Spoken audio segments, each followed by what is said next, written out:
Untuk materi pertama minggu ketiga, yang yakni adalah beasiswa. Beasiswa adalah bantuan untuk membantu orang, terutama bagi yang masih sekolah atau kuliah, agar mereka dapat menyelesaikan tugasnya dalam rangka mencari ilmu pengetahuan hingga selesai. Beasiswa adalah pemberian berupa bantuan keuangan yang diberikan kepada perorangan yang bertujuan untuk digunakan demi keberlangsungan pendidikan yang ditempuh. Beasiswa dapat diberikan oleh lembaga pemerintah, perusahaan, atau yayasan. Pemberian beasiswa dapat dikategorikan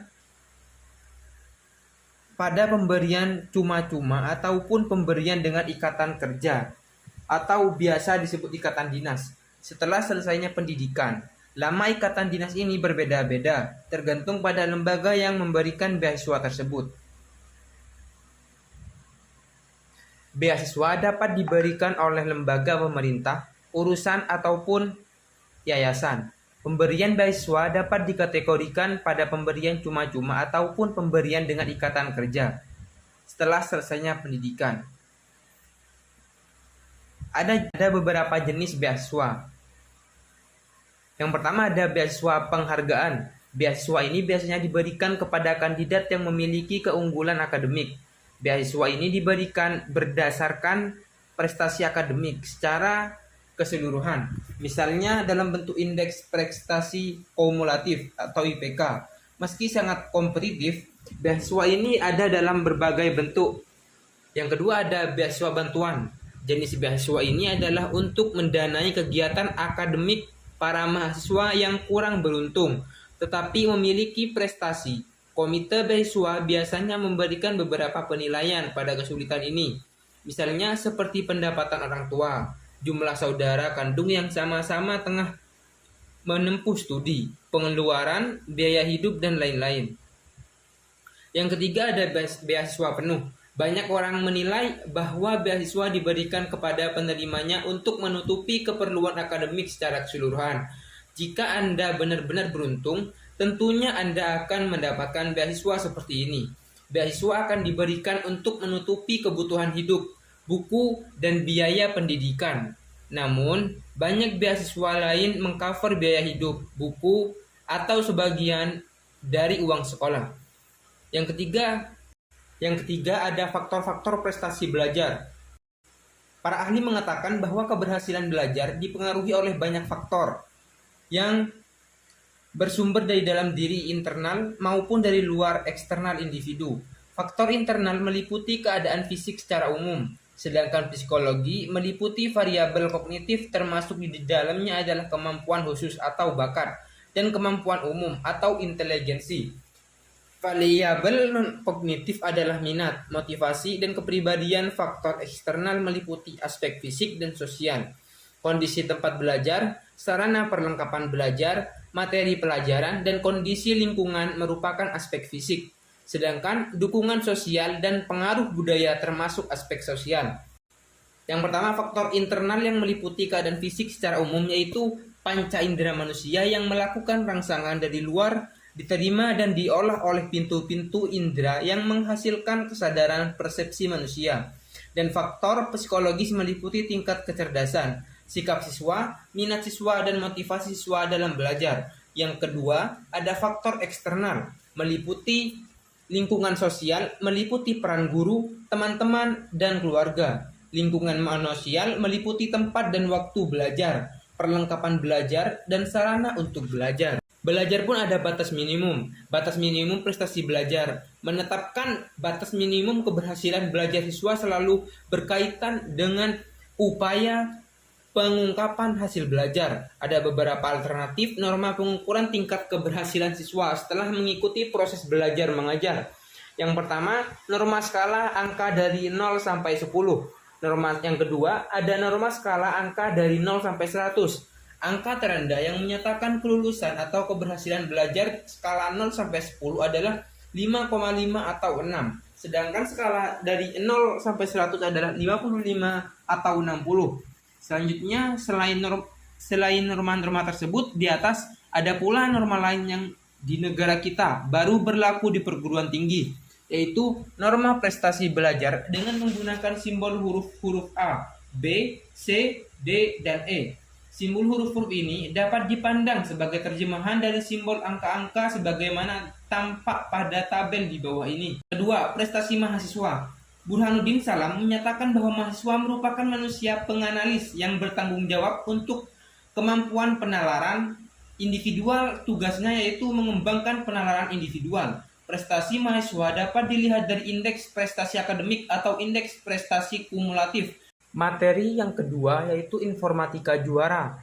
Kak Indra, Departemen Pendidikan, Kak Huda, COGDSC, Angkatan 2019, dan Kak Galip, juara 2, Worldwide Russian Imagine Cup, Infor Angkatan 2009. Gerakan Infor, suatu proker himatif menghimpun mahasiswa Infor yang ingin mengikuti lomba, membagikan informasi tentang lomba, sharing kompetisi yang diadakan, mengawal sampai lomba dan hari H, membantu mencari kelompok anggota yang kurang, mencari dosen pembimbing. Kak Huda mengikuti Gemastik, Winner Sweep Student Challenge 2020 Apple Developer Academy 2020, program Pemprov, pengurus COGDSC, belajar ekosistem dari Apple, proker Apple Academy, seleksi Apple Academy yang diadakan di kampus Ciputra, kompetisi Apple Developer Academy. Yang pertama, Swift Student Challenge, bahasa pemrograman di Swift, dapat reward jaket ITC, belum lolos seleksi, aplikasi game 5-10 tahun. Tips, cari teman atau tempat di mana kita bisa belajar bersama, bergabung dengan komunitas untuk belajar bersama, juga membatasi diri belajar sesuatu, coba aja dulu. Stay hingga stay foolish. Solite Kids, Asadullah Galib Kubal, Bangkalan, SMP SMK Jombang, kuliah di UTM. Yang pernah diraih juara pertama winner Nokia MGDW 4 2012, gold medal Nokia Lumia Apps Olympic 2012, Nokia Developer VIP 2012. Juara pertama winner game competition Microsoft Imagine Cup Indonesia 2013. Juara 2 winner Worldwide Microsoft Imagine Cup Rusia 2013. Selected as top developer Inter Innovation Day Indonesia 2013. Tutor and Lunar Worldwide Microsoft Imagine Seattle di USA 2016. Mengikuti komunitas aktif, membuat game. Ada 83 negara yang mengikuti. Imagine Cup 2005 dimulai. Indonesia baru mendapat juara di Imagine Cup di tahun 2013. 1 minggu angkatan acara. Lolos juara 1 di Indo angkatan 2012 dan mendapat juara 2 di Imagine Cup Seattle UM 2016. Imagine Cup 2013 hadiahnya $11.000. Dibuat untuk membangun perusahaan Solid Studio. Produk Solid Kids, 100 aplikasi di bidang pendidikan, 3 juta pengguna, modal bisnis digital, industri game, industri film, Si Group, Shopee, Simani, Garena mensubsidi Shopee, Free Fire. Materi yang ketiga yaitu teknik persidangan. Yang pertama ada latar belakang, jenis, aturan umum, dan aturan kelukan atau sikap presidium. Persidangan formal organisasi guna membahas masalah tertentu dalam upaya untuk menghasilkan keputusan yang dijadikan sebuah ketetapan. Keputusan sidang mengikat semua elemen. Jenis sidang. Sidang pleno, sidang pembuka membahas peraturan perundangan. Contoh, sidang LPJ. Sidang yang kedua ada sidang komisi. Sidang dilakukan secara terbatas guna pemantapan ide. Yang ketiga ada sidang paripurna. Sidang dilakukan untuk menyerahkan keputusan yang dijadikan ketetapan. Istilah yang ada di persidangan. Yang pertama ada skorting atau pending. Waktu lama lebih dari 15 menit. Penundaan persidangan sementara waktu. Nota, bentuk kompromi dalam menyelesaikan perbedaan pendapat. Yang ketiga ada deadlock. Musyawarah tidak menemukan kata sepakat. Walkout, peserta keluar area. Yang kelima voting, pengambilan keputusan. Yang keenam PK atau peninjauan kembali. Kolonialisme zaman now terjadi di negeri sendiri lewat digital. Tata tertib persidangan. Yang pertama ada aturan yang dibuat dan disepakati bersama oleh peserta sidang dengan memperhatikan aturan umum organisasi. Yang kedua, pedoman bagi peserta 3 pimpinan sidang. Peserta. Yang pertama, peserta sidang penuh hak bicara, bertanya, berpendapat, hak suara untuk ikut ambil bagian dalam pengambilan keputusan. Yang ketiga ada hak memilih, menentukan pilihan dalam proses pemilihan. Yang keempat ada hak dipilih dalam proses pemilihan. Yang kedua, peserta sidang peninjau. Yang pertama hak bicara, hak untuk bertanya pendapat.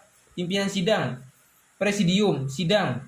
Pimpinan sidang yang dipilih melalui sidang pleno dengan kriteria. Yang pertama ada presidium dipilih oleh peserta. Yang kedua ada presidium bertugas untuk memimpin perundangan. Yang ketiga ada presidium berkuasa untuk memimpin dan menjalankan tata tertib. Presidium 1, ketua pimpinan memimpin jalannya sidang. Presidium 2, sekretaris. Yang ketiga presidium 3, notulensi atau mencatat aturan pada ketukan palu. Yang pertama kali ketukan, 1 kali ketukan mengarahkan keputusan sidang poin per poin, mencabut kembali. Yang kedua kali ketukan untuk skorsing maupun pending atau mencabut dalam waktu 1 kali 15 menit. 2 kali 15 menit istirahat. 3 kali ketukan pada pembukuan dan penutupan sidang serta pengesahan.